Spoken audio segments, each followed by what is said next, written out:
Espiritu Santo. Amen. Sumainyo ang Panginoon. At sumayo rin. Ang unang nagparangal sa mahal na Inang Maria ay ang Panginoong Diyos.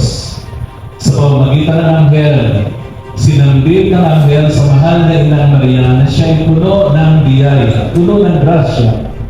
At kung paano pinaranan siya ng ating poong may kapal, narito tayo, pinaranan din ang mahal na Inang Maria sapagkat siya ang nanay ni Jesus. At sapagkat tayo ay mga Kristiyano, nanay din natin si Maria na lumilingap at nagdarasal para sa atin.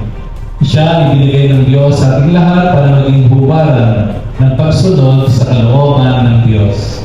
Upang tayo maging marapat sa banal na pagdiriwang ating pagsisihan ng ating mga pagkakasala, tumahimik tayo sandali. Chef Karen.